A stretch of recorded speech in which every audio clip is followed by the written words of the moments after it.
Supaya semakin berkembang jangan lupa dibantu subscribe, like dan terima kasih atas dukungannya. Mari kita mulai cerita sebelumnya. Pernikahan dadakan dengan CEO. Bab 137-145. Ketika sampai di toko, Olivia melihat Albert juga ada di sana. Dia menyapa Albert dengan senyuman, dan bertanya kepada pria itu, "Albert, kamu nggak perlu kerja hari ini?" Albert memandang Olivia, dengan kekaguman yang mendalam tersembunyi di matanya, dan menjawab, "Aku lembur sampai terlalu larut tadi malam, jadi aku bisa datang telat hari ini." "Kak Olivia, kenapa kamu datangnya siang sekali hari ini?" Albert kelihatannya hanya bertanya dengan santai, tetapi sebenarnya dia ingin mencari tahu tentang hubungan Olivia dengan suami yang menikah kilat. Kalau yang dia dengar dari Junia, suami Olivia ada membantu dalam masalah trending topik tersebut, kemudian juga menemani Olivia pulang ke rumah untuk mengumpulkan bukti untuk melawan. Olivia sangat berterima kasih pada pria itu, Albert berpikir dalam hati. Dia juga ingin membantu Olivia, tetapi Olivia tidak memberinya kesempatan itu. Dia menelepon Olivia hari itu, tetapi Olivia tidak menjawab teleponnya. Setelah itu, Olivia membalasnya dengan pesan dan mengatakan bahwa dia baik-baik saja. "Aku bertemu dengan seorang wanita cantik yang meminta tolong di jalan. Aku membantunya dulu, makanya datang agak siang." "Harum sekali, Junia, kamu lagi makan apa?" Olivia awalnya ingin masuk dan duduk di depan meja kasir, tapi ketika mencium aroma makanan, dia langsung berputar arah dan melangkah ke dapur. Albert mengikutinya, ingin sekali melangkah maju dan memeluk wanita itu. Namun, dia tidak berani. Akhlaknya mencegahnya untuk bersikap lancang dan menggoda Olivia. Jika dia mencintai wanita itu, dia harus menghormatinya. Meskipun dia sangat ingin berada di dekat wanita itu, memeluknya, atau bahkan menciumnya, dia harus menahan keinginan itu, karena wanita itu sudah menikah sekarang. Memikirkan hal ini, hati Albert terasa sakit. Di mata Olivia, dia hanyalah seorang adik. Olivia membutuhkan seorang pria yang bisa menikah kilat dengannya, tapi wanita itu tidak pernah mempertimbangkan dirinya. "Aku membawakan makanan dari rumah untukmu dan Kak Junia." Junia tidak menjawab, jadi Albert memberitahu Olivia, dia mengantar sarapan penuh kasih untuk kedua kakaknya ini. Keluarga Pratama adalah keluarga kaya. Koki mereka diundang dari hotel bintang 5 dan dibayar mahal. Masakannya sangat enak. Karena dia sudah mengenal kedua wanita ini dari kecil, dia sangat paham dengan selera mereka. "Kalau begitu, kita beruntung hari ini." Olivia menikmati makanan yang dibawa oleh Albert dengan senang hati, melihat kedua kakaknya itu makan dengan lahap. Albert tidak bisa menyembunyikan senyum di bibirnya. "Kak Olivia," Albert bertanya sambil tersenyum, "kapan kakak mau mentraktirku makan?" "Sabtu ini saja, siangnya. Aku akan mentraktirmu makan. Mau makan di mana?" Junia juga ikut saja. "Lagipul, toko kita nggak terlalu ramai di akhir pekan. Nggak buka juga nggak masalah. Kalau kamu di rumah saja, mamamu juga akan mendesakmu untuk menikah terus, jadi lebih baik keluar makan bersama kita." Junia langsung setuju, "Oke." Dia juga takut diomeli oleh orang tuanya kalau berada di rumah pada akhir pekan. Ibunya selalu menginginkan dirinya untuk menjadi menantu keluarga kaya, menikmati kemuliaan dan kekayaan seperti bibinya. Ocehan ibunya itu sampai membuat telinganya kebal, ayahnya masih mending. Ayahnya bilang, lebih baik cari orang yang latar belakang keluarganya kurang lebih dengan mereka. Tidak ada yang akan dianggap panjat sosial. Itu lebih baik. Di sebelah Havana Coffee House ada sebuah restoran. Makanannya lumayan enak. Tempatnya nggak mewah, tapi nggak buruk. Harganya juga terjangkau dan selalu ramai. Kita makan di sana saja. Setelah makan, kita bisa duduk-duduk di Havana Coffee House dan minum kopi. Kafe itu adalah kafe paling mewah di kota ini. Sebelumnya waktu menemani temannya kencan buta di Havana Coffee House, Olivia merasa lingkungan di sana sangat bagus. Namun, dia tidak memperhatikan bangunan di sebelah kafe itu. Namun, karena dia mau mentraktir Albert makan dan pria itu mengusulkan untuk makan di sana, dia tidak memiliki alasan untuk menolak. Lanjut cerita bab 138. "Oke, begitu saja," jawab Olivia dengan cepat. Albert sangat senang, dia sangat menantikan hari Sabtu, berharap hari itu segera tiba. Beberapa mobil tiba-tiba berhenti di depan toko buku. Albert berkata, "Aku akan keluar dan melihat." Dia berbalik badan dan pergi. Segera setelah itu, dia kembali dan berkata kepada Olivia, "Kak Olivia, kerabat dan keluarga dari kampung halamanmu yang datang." Olivia sudah makan dan minum yang cukup, jadi dia mengambil tisu untuk menyeka mulutnya, dan berkata, "Biarkan saja mereka datang. Aku nggak takut dengan mereka." Olivia tidak terkejut orang-orang itu mendatanginya, berkat bantuan netizen, pekerjaan paman dan sepupunya terungkap. Mereka memiliki cukup banyak koneksi, belum lagi masalah itu juga sampai masuk trending topik 2 kali, jadi tentu cukup mudah bagi mereka untuk menemukan dirinya dan kakaknya. Olivia, dipimpin oleh Yoga, ada 7 atau 8 orang dari keluarga Hermanus yang datang. Mereka semua mengenakan barang-barang bermerek di seluruh badan dan memegang banyak kunci di tangan mereka. Mereka menggoyangkan kunci-kunci itu, seolah kunci mereka itu terbuat dari emas. Hanya saja, mereka terlihat kelelahan, sepertinya serangan balik dari Olivia membuat mereka terpukul dan mereka juga tidak tahan dimarahi oleh netizen. Olivia tidak repot-repot menanyakan keadaan neneknya di rumah sakit, tetapi dia tidak dapat menolak orang yang bermaksud baik dan mengirimkan pesan untuknya, bahwa neneknya juga tidak bisa tenang di rumah sakit. Banyak orang pergi ke kamar pasien neneknya untuk mengkritik neneknya, membuat wanita itu marah. Sekelompok putra berbakti dan cucu yang berbudi luhur, semuanya ada di rumah sakit, tapi mereka tidak dapat melindungi satu pasien. Hei, ada angina apa hari ini? Bisa-bisanya membawa kalian semua ke sini. Lengkap juga yang datang, dia memang hanya memiliki berapa orang sepupu laki-laki ini yang datang ini. Sepupu perempuannya tidak datang ke kota kali ini. Namun, mereka mengungkapkan banyak informasi di internet waktu itu, yang cukup menarik perhatian dan membuat para netizen menggunakannya untuk memaki Olivia dan kakaknya. Intinya, tidak ada yang membeli Olivia dan kakaknya di dalam keluarga besar Hermanus. Olivia berjalan ke kasir, duduk di kursi, lalu mengeluarkan perlengkapan kerajinan rajutnya, serta bahan-bahan yang sudah disiapkan. Dia mulai merajut pohon keberuntungan, yang dia janjikan akan diberikan kepada Stefan, serta kucing keberuntungan itu. Di tokoku nggak ada begitu banyak kursi yang bisa kalian duduki, jadi aku nggak mempersilakan kalian duduk lagi. Kalau ada sesuatu yang ingin dikatakan, katakan saja. Aku mendengarkan, kata Olivia sambil mengerjakan kerajinannya. Sikap itu membuat saudara-saudaranya dari keluarga Hermanus sangat marah. Setelah menarik napas dalam-dalam beberapa kali, Yoga berkata dengan lembut, Olivia, kita ini sepupu yang sangat dekat yang memiliki hubungan darah. Papaku dan papamu adalah kakak beradik kandung. Bisa nggak kamu jangan keterlaluan seperti itu? Iya, kami memang salah dalam hal itu. Kami minta maaf denganmu. Bagaimanapun juga, kakek dan nenek adalah kakak dan nenek kandungmu, nenek sudah tua dan nggak bisa menanggung banyak tekanan. Kalau kamu nggak mau mengeluarkan uang untuk membayar biaya pengobatan nenek, nggak masalah. Kami ada banyak orang. Kalau setiap orang mengeluarkan sedikit uang dan digabung, juga sudah cukup untuk membayar pengobatan nenek. Tapi, kamu juga seharusnya datang menjenguk nenek di rumah sakit.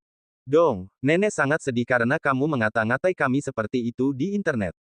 Nenek sudah menangis beberapa kali. Itu nggak bagus untuk kesehatannya. Olivia, hapuslah postinganmu itu dan masalah ini akan selesai.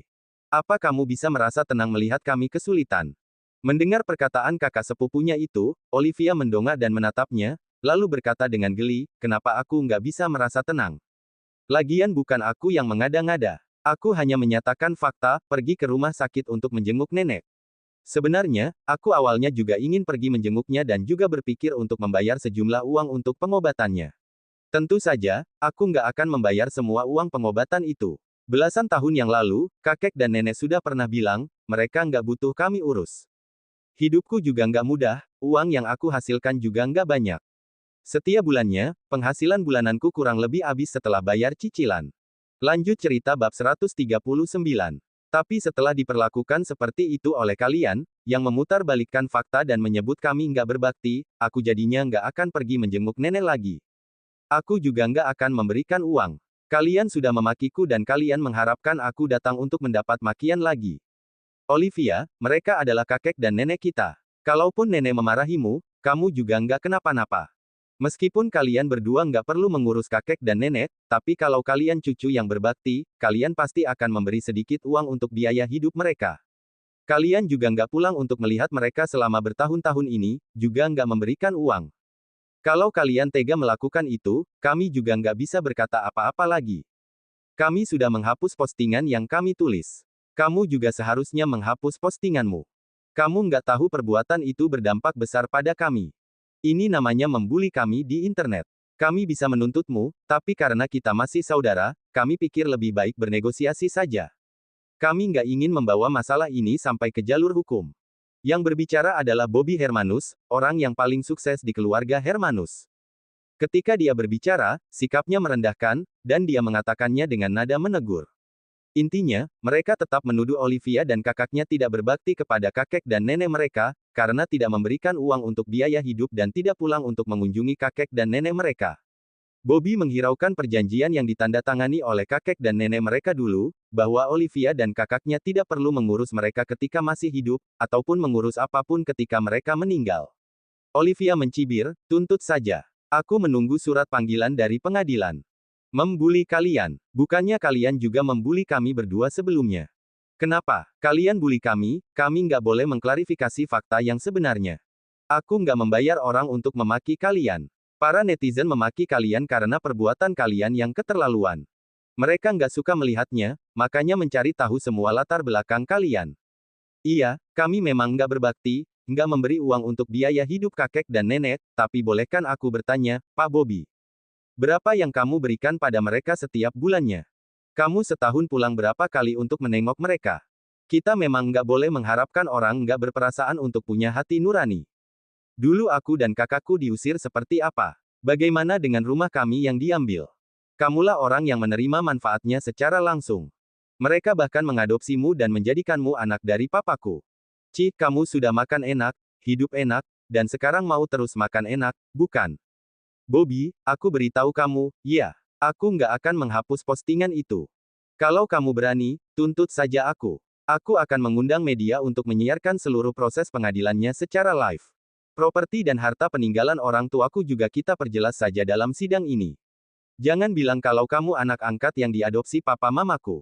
Waktu orang tuaku meninggal, mereka nggak punya anak laki-laki. Pengadopsianmu itu hanyalah alasan supaya kalian bisa mengambil properti dan harta peninggalan orang tuaku, wajah Bobby memucat.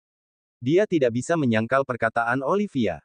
Dia pikir, dia telah diskors di kantor dan mungkin akan kehilangan jabatan yang dia peroleh setelah bertahun-tahun bekerja keras. Dia menahan amarahnya, berusaha tenang dan berkata dengan suara lembut, Olivia, perkataanku salah tadi. Kamu orangnya murah hati, jangan perhitungan dengan kami. Kondisi nenek sangat buruk sekarang. Apapun kesalahannya di masa lalu, dia tetap menemu. Dia sudah tua dan sekarang sedang sakit, maafkanlah dia. Ayo ikut kami menjenguknya di rumah sakit. Tujuan keluarga Hermanus adalah meminta Olivia pergi ke rumah sakit untuk menjenguk neneknya, untuk meredakan masalah antara kedua belah pihak, dan agar netizen berpikir bahwa kedua belah pihak telah berdamai. Jadi, netizen bisa berhenti memaki mereka, mereka semua terkena dampak dari kejadian ini. Dimarahi netizen masih belum apa-apa. Yang paling parah adalah, hal ini berdampak pada pekerjaan dan bisnis mereka. Kakek dan nenek mereka awalnya masih keras kepala dan menolak untuk mengalah. Namun, karena tahu pekerjaan mereka telah terpengaruh, kakek dan nenek mereka pun merasa kasihan pada anak dan cucu, sehingga tidak punya pilihan selain setuju untuk berdamai dan mengizinkan cucu-cucu mereka mendatangi Olivia. Mereka tahu bahwa Odelina hanyalah seorang ibu rumah tangga sekarang, dan Olivia yang menangani masalah ini kemarin. Jadi, mereka datang ke Olivia dan tidak mengganggu Odelina, dengar-dengar, kamu juga sudah menikah. Kalau suamimu ada waktu, ajaklah dia ke rumah sakit supaya para orang tua bisa melihatnya. Mereka juga bisa membantumu melihat apakah suamimu itu orang yang bisa dipercaya. Jangan seperti kakakmu, apa yang dikatakan Bobby membuat Olivia mengerti, bahwa orang-orang ini telah mencari tahu tentang keadaannya dan kakaknya akhir-akhir ini. Mereka hebat juga. Kak, nggak usah banyak ngomong dengannya. Kalau dia nggak mau pergi, kita hancurkan saja tokonya. Lanjut cerita bab 140. Yang berbicara adalah sepupu Olivia yang paling kecil, yang baru berusia 17 atau 18 tahun. Anak itu masih di umur yang gampang impulsif, dia juga memiliki temperamen yang buruk. Melihat Olivia masih tidak mau pergi ke rumah sakit dan menolak untuk menghapus postingannya, anak itu menjadi marah dan berteriak, bahwa dia akan menghancurkan toko buku Olivia. Olivia menyapukan matanya pada anak itu dengan dingin dan berkata, kalau kamu berani menghancurkan tokoku, coba saja. Matanya tajam dan dingin, dan kata-katanya tegas. Hal itu membuat sepupu-sepupunya dari keluarga Hermanus itu mundur. Kamu, Yoga menoleh dan memelototi sepupu mereka yang paling kecil itu, sehingga anak tidak berani berbicara lagi. Lalu, dia memandang Olivia dan memaksakan senyum, Olivia, jangan terlalu perhitungan dengannya. Dia memang seperti itu kalau bicara, Olivia, tadi Kak Bobby sudah bicara mengatakan begitu banyak hal padamu. Bagaimanapun juga, kita semua masih sepupu dan memiliki hubungan darah yang dekat. Kalau kami malu, apa kamu nggak malu? Kami yang salah dalam masalah ini.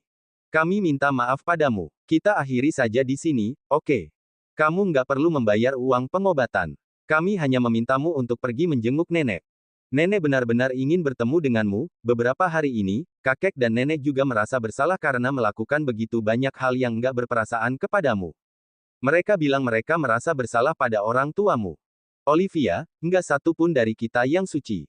Kita semua membuat kesalahan.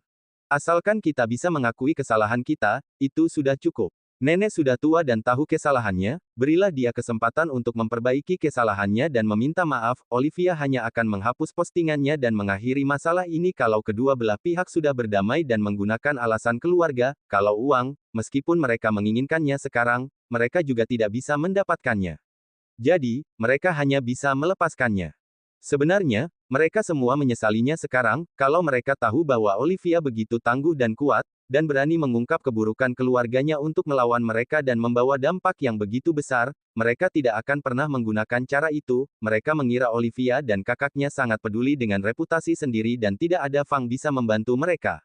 Tak disangka, mereka malah diserang balik dan ada begitu banyak orang yang membantu kedua orang itu. Jadinya mereka yang dimaki-maki.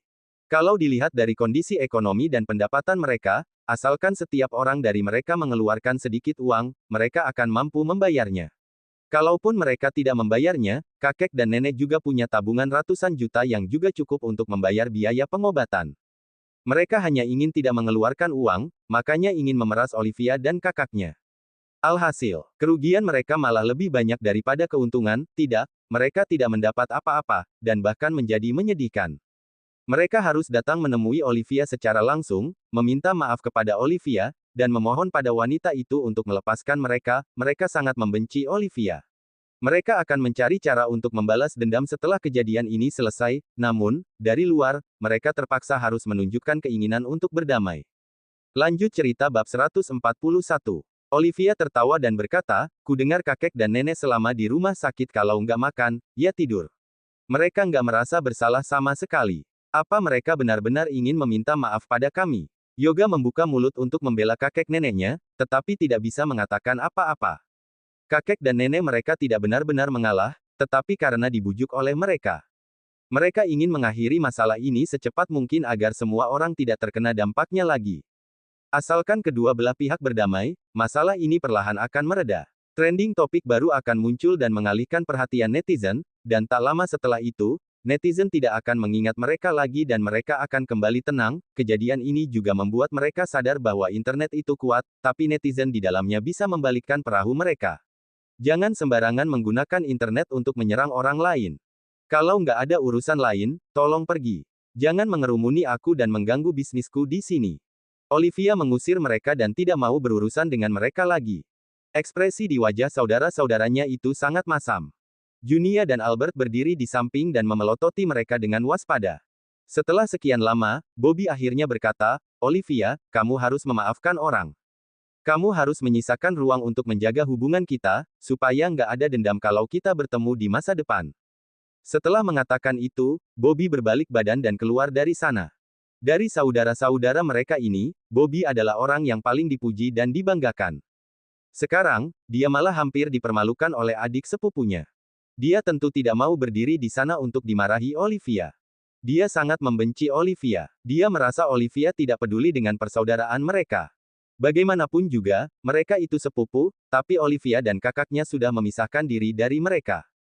Jika Olivia tahu apa yang dipikirkan Bobby, dia mungkin akan memaki pria itu.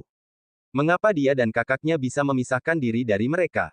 Apa dia tidak tahu sebabnya? Masih punya muka untuk menyalahkan dia dan kakaknya. Sepupu-sepupu Olivia dari keluarga Hermanus pun mengendarai mobil mereka masing-masing dan pergi, kecuali sepupu yang terkecil, karena masih muda dan belum punya SIM, semuanya punya mobil dan setiap orang datang mengendarai mobil mereka sendiri, jadi total ada 7 mobil, mereka datang dengan heboh dan pergi dengan heboh juga. Di antara semua mobil mereka, mobil yang paling murah saja, harganya sudah mencapai 500-600 juta. Mobil Bobby saja harganya lebih dari 2 miliar. Kak Olivia, mereka sangat keterlaluan. Jangan semudah itu mau berdamai dengan mereka, biarkan mereka menunggu beberapa hari, lalu baru pertimbangkan jalan damai setelah mereka menderita banyak kerugian. Kalau enggak, mereka akan berpikir kamu mudah ditindas. Mereka akan berpikir meskipun mereka sudah berbuat seperti itu padamu, asalkan mereka berpura-pura baik dan meminta maaf, mereka bisa menganggap semuanya seolah nggak pernah terjadi. Dan lain kali, mereka pasti masih akan mencoba mencari cara untuk menindasmu. Albert sempat membaca postingan Olivia. Dia sangat kasihan pada wanita ini. Sayangnya, dia baru masuk kerja dan belum benar-benar memiliki posisi tinggi, masih muda dan belum bisa menjadi tempat sandaran Olivia. Jika dia memiliki status, jabatan, dan kemampuan seperti tuan muda keluarga Aditama, dia pasti akan mempersulit keluarga Hermanus, bahkan sampai mereka kesulitan mengemis di jalan. Aku nggak akan mau berdamai dengan mudah. Mereka nggak benar-benar ingin berdamai. Mereka melakukannya hanya karena tekanan dari internet, yang telah mempengaruhi kehidupan mereka, makanya mereka terpaksa mendatangiku. Kalau mereka nggak terkena dampak apapun, mereka juga nggak akan mengambil inisiatif untuk mengalah. Dari awal sampai akhir, mereka semua tidak tahu kalau mereka ada salah. Mereka menganggap Olivia yang harus membayar biaya pengobatan nenek mereka. Mereka menganggap mereka sudah datang ke kota untuk menemani dan menjenguk nenek, jadi Olivia yang harus membayar biaya tol dan bensin mereka. Kakek dan nenek mereka tinggal di rumah keluarga Olivia, jadi mereka menganggap kalau terjadi apa-apa pada nenek mereka, seharusnya keluarga Olivia yang menanggungnya. Mereka memilih untuk melupakan masa lalu. Sejujurnya, kalau aku nggak melihat dan mendengarnya dengan mata dan telinga sendiri, aku juga nggak bakal percaya ada orang-orang seperti itu di dunia ini. Bukan hanya satu dua orang lagi, tapi satu keluarga. Junia merasa tidak habis pikir. Lanjut cerita bab 142. Albert juga merasa orang-orang itu tidak bermoral dan bermuka tebal. Olivia, aku merekam percakapan kalian barusan, Junia berkata, aku akan mengirimkan rekamannya padamu, untuk mencegah orang-orang itu mengada-ngada dan mengarang cerita di internet. Mendengar ini, Olivia mengacungkan jempol pada temannya. Dia sangat marah pada orang-orang itu, sehingga dia lupa merekam percakapan mereka secara diam-diam. Albert, kamu masih belum mau pergi ke kantor. Setelah mengirimkan rekaman itu ke Olivia, Junia teringat sepupunya masih ada di toko. Dia pun langsung mendesak pria itu untuk pergi bekerja. Albert tidak ingin pergi, jadi dia berkata, aku kan bekerja di perusahaan keluarga sendiri, nggak apa-apa terlambat dikit. Justru karena kamu bekerja di perusahaan keluargamu sendiri, kamu harus bekerja lebih keras, mematuhi aturan perusahaan, dan menjadi contoh yang baik sehingga orang-orang nggak bisa menemukan kesalahanmu. Cepat pergi. Kalau tante tahu kamu masih belum pergi ke kantor, kamu tahu akibatnya nanti. Albert adalah putra dan cucu tertua dalam keluarganya. Paman dan bibinya sangat mengharapkan Albert menjadi penerus keluarga Pratama. Olivia juga berkata, Albert, cepatlah pergi bekerja. Kalau masih nggak pergi sekarang, nanti sudah dekat jam pulang kerja. Albert bergumam dengan enggan, tapi akhirnya tetap mengambil kunci mobilnya dan berjalan keluar. Dia tidak lupa mengingatkan Olivia, Kak Olivia, jangan lupa mentraktirku makan. Aku tahu, kakak nggak akan mengingkari janji. Albert dengan enggan meninggalkan toko buku itu. Setelah Albert pergi, toko buku itu kembali tenang. Junia membaca novel lagi dan Olivia mengerjakan kerajinan tangannya saat hampir tengah hari. Dia menyimpan alat-alat kerajinannya itu karena para siswa sudah pulang sekolah. Pada saat ini di kantor Aditama Group, di kantor CEO.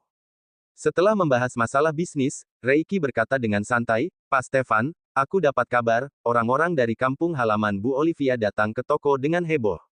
Yang datang belasan orang dengan membawa beberapa mobil. Mendengar itu, mata hitam Stefan berkedip. Namun, ekspresi di wajahnya tetap tenang. Dia bahkan tidak mengangkat kepalanya dan berkata dengan datar, Olivia adalah orang yang mandiri dan berpendirian. Nggak ada gunanya orang-orang itu datang ke sana. Melihat bosnya tidak tampak khawatir, Reiki pun mengubah topik pembicaraan. Umur pernikahan mereka masih pendek. Istri bosnya ini masih butuh waktu untuk menaklukkan bos mereka yang sangat dingin ini. Bu Olivia, revolusi belum berhasil. Ibu masih harus berusaha lebih keras. Semangat, Reiki menyemangati Olivia di dalam hatinya, berharap Olivia bisa segera menaklukkan Stefan, sehingga dia bisa menonton pertunjukan bagus. Mau makan bersama siang ini. Setelah menandatangani dokumen, Stefan meletakkan pulpennya, menatap Reiki, dan menolak, aku nggak bisa makan denganmu. Reiki terdiam, kamu orangnya suka bergosip seperti wanita. Aku suka keheningan. Reiki diam lagi. Kalau dia tidak suka bergosip, bagaimana dia bisa menjadi sumber informasi untuk Stefan? Lanjut cerita bab 143. Stefan merasa agak khawatir dalam hati, takut Olivia tidak bisa menghadapi saudara-saudaranya dari keluarga Hermanus itu. Namun, dia tidak mengatakan apa-apa, bahkan tidak menelepon Olivia. Sudah hampir sebulan sejak mereka menikah. Dia sudah mengenal Olivia sedikit lebih baik dari sebelumnya. Jika wanita benar-benar tidak bisa mengatasinya sendiri, wanita itu pasti akan meneleponnya untuk meminta bantuan. Karena tidak ada telepon, itu berarti wanita itu bisa mengatasinya. Selain itu, Olivia sangat berpendirian dan tidak akan kalah. Memikirkan hal ini, sorenya setelah pulang kerja, Stefan pun mengganti mobilnya dan pergi ke SMP Negeri Kota Mambera. Ketika dia meninggalkan kantor, Reiki masih mengeluh kepadanya dan bilang bahwa dia sudah jarang ikut bersosialisasi dengan klien akhir-akhir ini, sehingga Reiki merasa tertekan karena harus melakukannya sendiri. Stefan langsung menjawab Reiki, "Aku punya istri. Begitu pulang kerja, aku harus pulang untuk menghabiskan waktu bersama istriku, memupuk hubungan kami." Reiki terdiam, alasan, jelas-jelas alasan untuk bermalas-malasan. Reiki menggerutu di dalam hati berkali-kali. Semenjak menikah, Stefan semakin malas. Benar-benar tidak seperti Stefan yang dulu. Namun, Stefan tentu tidak mendengar keluh kesah Reiki. Sesampainya di SMP Negeri Kota Mambera, dia melihat banyak siswa di depan toko buku Olivia. Ada yang sedang membaca dan ada juga yang sedang memilih alat tulis. Mengingat pembawaannya terlalu menakutkan bagi orang-orang, dia pun tidak langsung masuk ke toko. Supaya tidak menakut-nakuti para siswa dan mempengaruhi bisnis Olivia. Olivia bilang dirinya bahkan lebih serius daripada guru di sekolah, sayang sekali tidak menjadi guru. Selang beberapa waktu, ketika tiba waktunya untuk masuk ke kelas ekstrakurikuler, para siswa pun kembali ke sekolah. Baru saat itulah Stefan keluar dari mobil dan berjalan ke toko. Olivia sedang merapikan mesin kasir yang agak berantakan. Melihat Stefan masuk, dia sedikit terkejut. Dia lagi-lagi mendesah dalam hati.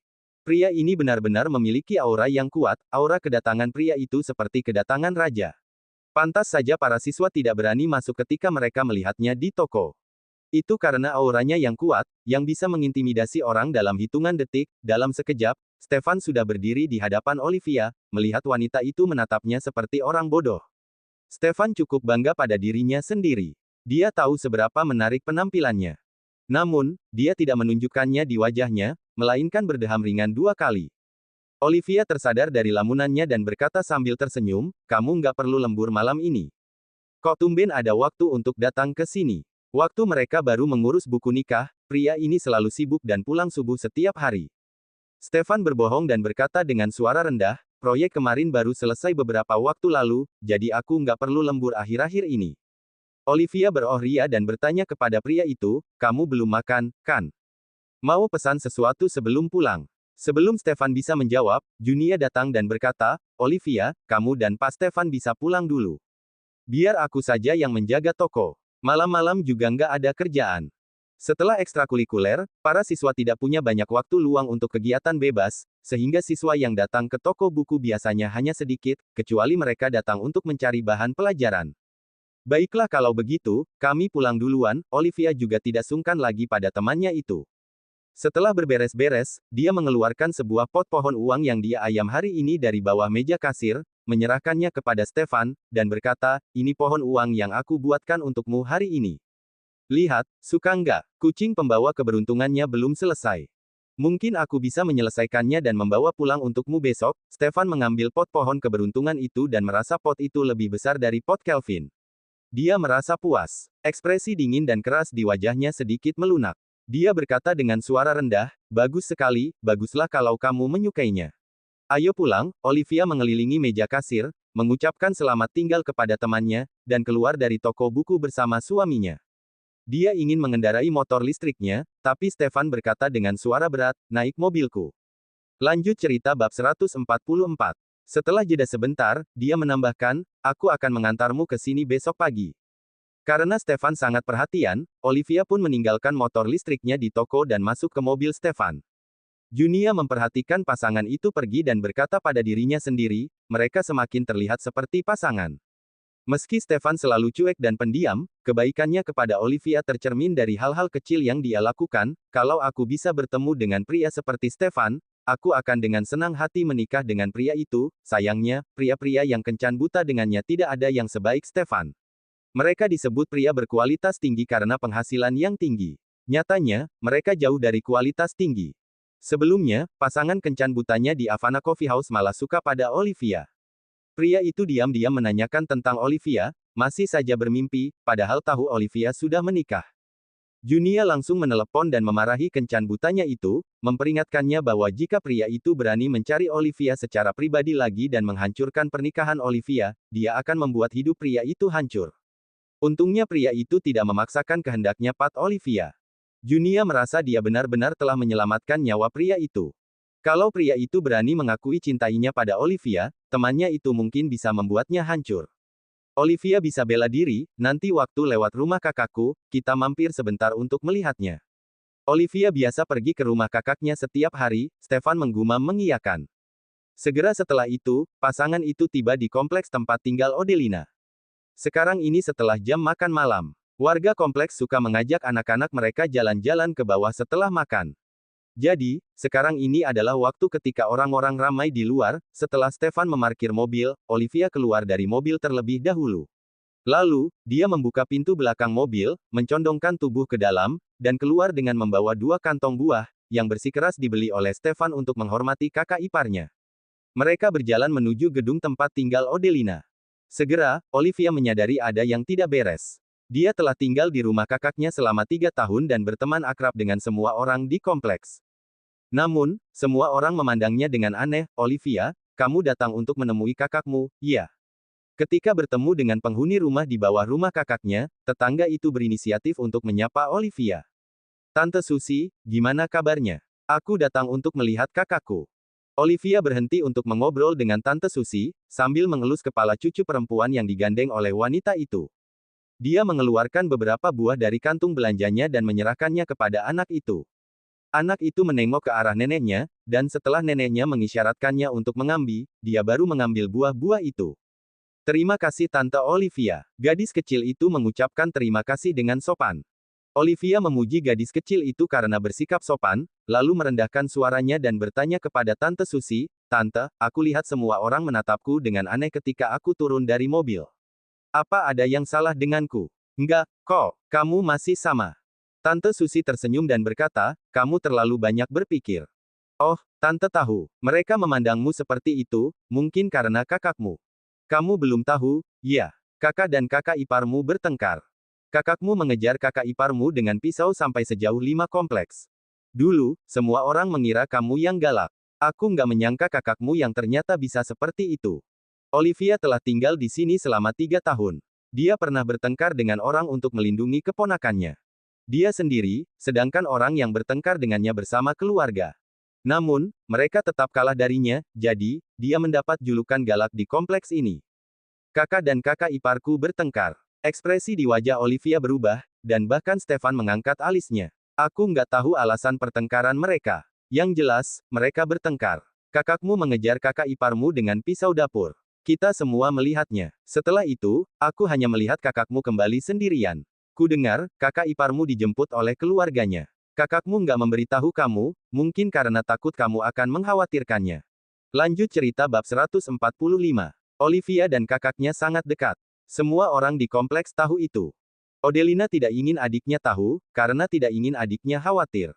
Tante Susi, terima kasih. Olivia berterima kasih kepada Tante Susi, lalu menarik Stefan ke gedung tempat kakaknya tinggal. Kemarin waktu aku antar kakakku pulang, kakak iparku menyalahkannya karena nggak memasak untuknya. Waktu itu, kakak iparku kelihatan seperti ingin memukul orang. Tapi, waktu melihatku, dia langsung mengubah ekspresinya, kata Olivia pada Stefan. Kenapa kakakku nggak memberitahuku? Olivia sangat menyayangi kakaknya. Pernikahan itu bagai kelahiran kembali bagi seorang wanita, tapi kehidupan kakaknya setelah kelahiran kembali ini sangatlah tidak bagus. Baru menikah 3 tahun, sikap kakak iparnya terhadap kakaknya sudah berubah. Stefan berkata dengan lembut, kakakmu juga nggak ingin kamu khawatir. Tante Susi tadi bilang kakakmu mengejar kakak iparmu dengan pisau dapur. Itu berarti kakakmu bukan pihak yang kalah. Kamu jangan terlalu khawatir. Pasti nggak ada apa-apa. Kalau Olivia tidak khawatir, itu baru aneh.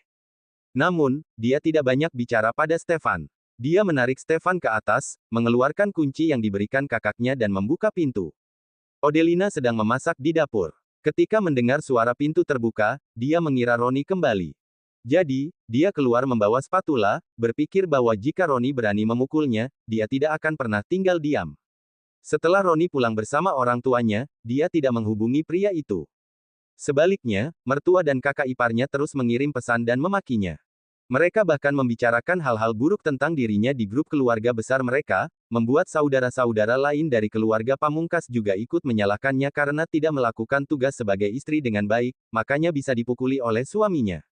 Yang jelas, semua orang mengatakan bahwa dia pantas mendapatkan apa yang terjadi padanya, bahwa Roni tidak bersalah dan dirinya yang salah. Beberapa kerabat bahkan mencoba membujuknya untuk meminta maaf kepada Roni, memberitahunya bahwa suami istri tidak boleh ada dendam sampai seperti itu dan tidak perlu bertengkar di grup keluarga besar.